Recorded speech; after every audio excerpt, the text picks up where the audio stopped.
I'll just introduce myself. I'm Kellie Payne. I'm the Learning and Research Manager at the Campaign to End Loneliness. I look after our learning network and our research hub. At the moment, we've got about 1,000 organisation members as part of our learning network. And what this learning network is a group of people who are working together, who are working on confronting loneliness. We sort of think of the people in the learning network as the people on the coalface, so the people who are actually working with lonely people, so befriending services and things like that. This isn't loading for some reason. But I can just carry on. It's not responding, PowerPoint. I'll just carry on. Come and have a look while you carry on. Yeah. And we also have a research hub, which is currently made up now of over 100, mainly academics, but researchers from across the UK as well as abroad, who are working researching loneliness. And the idea behind me being responsible for both the Learning Network and the Research Hub is that we take the latest research from all the researchers that we're in contact with and make sure the people in the Learning Network, people who are actually working with lonely people, have access to that. So we put out a research bulletin 4 times a year. We've got a monthly newsletter. So I really encourage everyone to sign up as a member of either the Learning Network, or if you're a researcher, join up with your academic email, and we'll put you as a member of the Research Hub. So today what I'm mainly going to be speaking about is measurement. And the members of our learning network said to us that it's really important for them to understand how they can actually measure loneliness. And it's something that's very difficult, and they wanted some guidance. So we put together a guide last year, and we also created our own scale. So there's four different scales that we look at in the measurement guidance, but we've created a scale of our own that I'll go through. And it may surprise you to hear that there's no agreed definition of loneliness. Sabina went through quite a lot of the sort of characteristics of loneliness, but it's actually, because it's such a difficult thing to actually define, and different definitions go into the different ways we think about loneliness, that sort of impacts on how we measure it, because it's a difficult thing. But you can get a range of adjectives, metaphors, and stories about what loneliness might be. But although we have these different understandings of it, it doesn't mean that we can't measure it. So there are 3 main theories that define loneliness, and they all describe it as a negative and unwelcome and painful feeling. And they also recognize that loneliness is not just caused by a lack of friends and acquaintances, so that would be social isolation, but it's also the quality and the depth of our relationships and social networks that we must be aware of in order to prevent it. It's also generally agreed that loneliness is not a static experience. We experience loneliness sometimes non-stop for a week, or it may come and go over the course of a day. May come and go over the course of a week, a month. It's really difficult. It's sort of a shifting feeling, and that again makes it difficult to quantify and identify. But it's important to remember from the outset that while it's not always easy, the different scales and the different scales that we use slightly different definitions of loneliness, and that impacts how the questions were ended up being written. But it doesn't mean we shouldn't try and measure it. We have a Promising Approaches report, which was published with Age UK, and it shows that there's a lack of robust evidence that demonstrates what services and activities can support and effectively address loneliness. So we really need to sort of galvanize people that are providing services to actually measure what they are doing, what impact they are having on loneliness, so that we have that evidence to show what interventions work. And there's a growing awareness of the negative consequences of loneliness for our mental and physical health, as Sabina and Marcus have outlined. Again, just to sort of bang the drum, loneliness increases our chances of dying earlier, and it's linked to chronic conditions including depression and dementia. So if you measure the difference that your service or activity is having on loneliness, you'll be adding to this evidence base and helping others supporting older people. Also, you'll be knowing that you're improving people's quality of life and their health, and you'll also gain a better understanding of how your service is improving the way that people feel about their connections, and not just counting the number of people someone sees in a given day.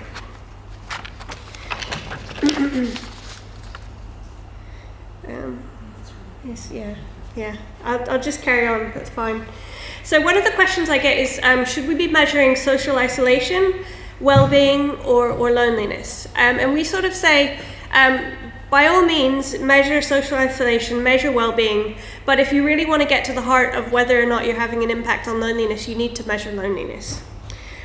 So social isolation is slightly different because it's the objective state. It's actually just measuring the number of frequency of social contacts someone has. It doesn't capture how they feel about those social contacts. And again, as Marcus said earlier, it's about the quality and the quantity. It's not just the quantity, it's the quality of those relationships. And you have to remember that that it's not just being isolated, because people can be in a crowd, but they can still feel alone. So people who are living in care homes, who are unpaid carers, or maybe in an unhappy marriage. Oh, that's Marcus's slides. It says Kellie's. Oh, does it? Yeah. There we go.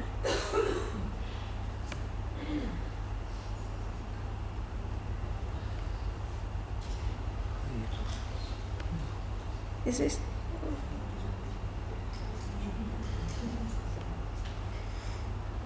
Yay!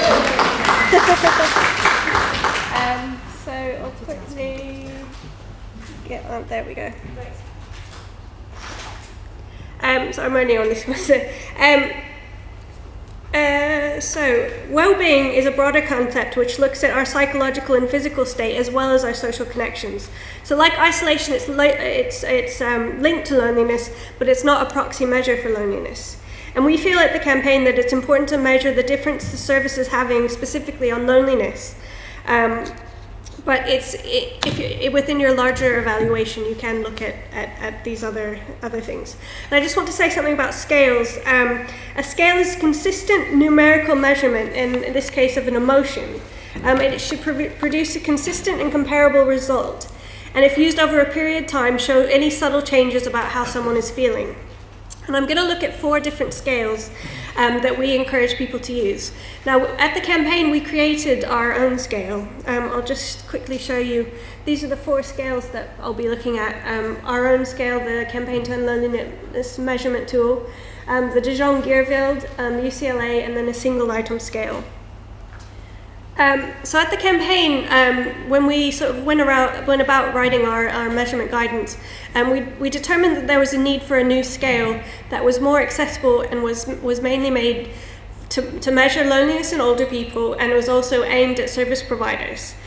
So the existing scales that were already around, they're largely the Dijon-Geerveld and the UCLA scale. They were made by academics, so they're very rigorously tested, but they haven't actually been created for service providers.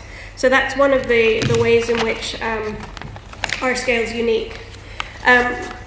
And just in terms of the definition that we use in creating the scale, is this one: loneliness is a distressing feeling that people experience when the amount or type of friendships and relationships that they have are less than they would like to have. Now, this goes back to that definition that Sabina said earlier, which is about the discrepancy between the relationships that you want and the relationships that you have.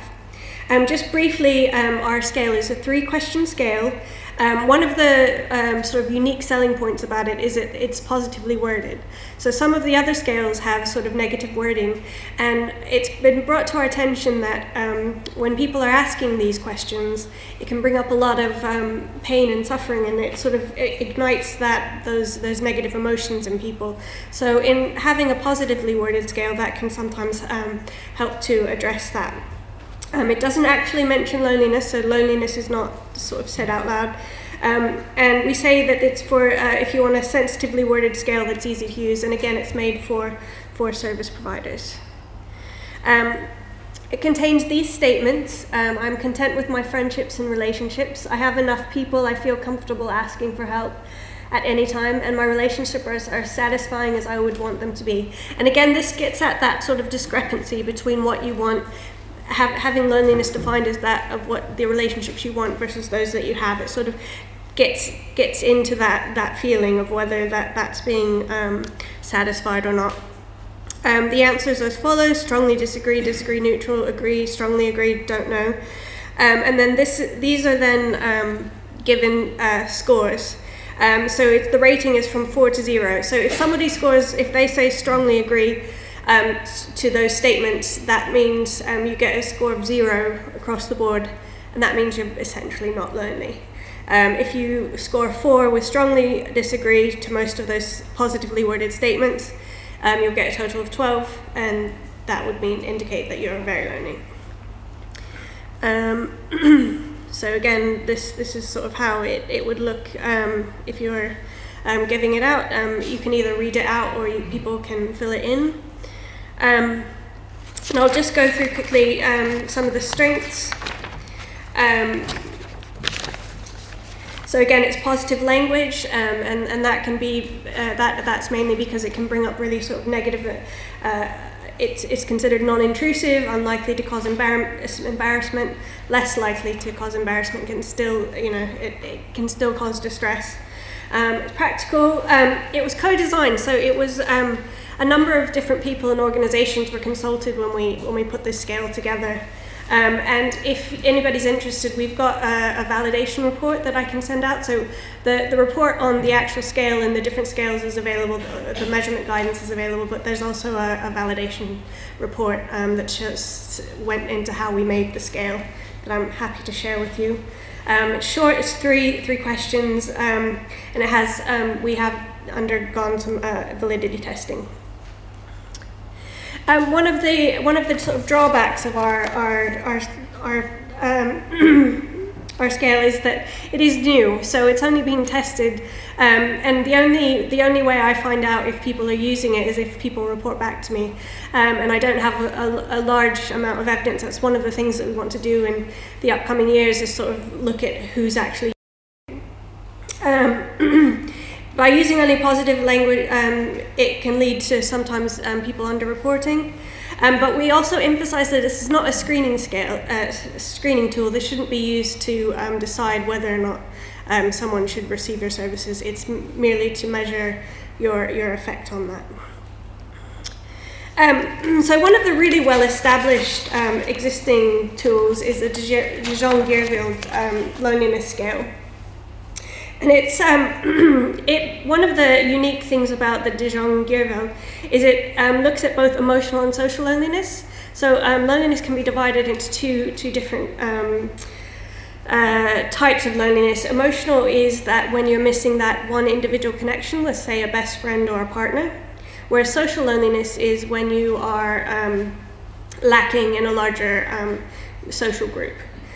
So because this is a 6-question scale, it can actually get into those two types of loneliness. So it asks questions that enable you to determine whether there's people that are experiencing those different types of loneliness. It's positively and negatively worded. It was initially developed for researchers. So I know a lot of academics, I've been working with some academics who are putting forward some bidding, who are bidding for some funding to do research, and they've chosen Dijon-Guerville largely because it is very rigorously tested, and within the academic circles, a lot of people use this scale, so it can be sort of compared across different modes of research. I'll just quickly put up the questions. As you see, they're positively and negatively worded, and that you get either yes or more or less. It's a 1 point or 0, and you add for a total of 6 or 0. So you get that's the scale. And again, the strength with this scale is largely because it looks at the different types of loneliness. And it's within the academic world, it is really well known and really encouraged. So this is another option for you. Another really well-known scale is UCLA loneliness scale. Now this is based on the original UCLA scale is 20 questions, but there's the shortened 3-question version. And it again looks at the similar. It's quite similar to ours. With it looks at the cognitive discrepancy or the mismatch between the contacts you want and those that you have. The only difference here is it's got negative wording.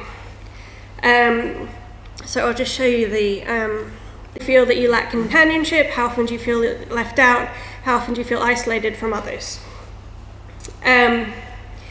I know there's quite a few projects that I've been working with in England that have chosen the UCLA scale, and again they've usually chosen that because it's been validated, so it's and it can be compared across projects. So because a number of people have used this scale in the past, there's existing research and evidence that shows that this works.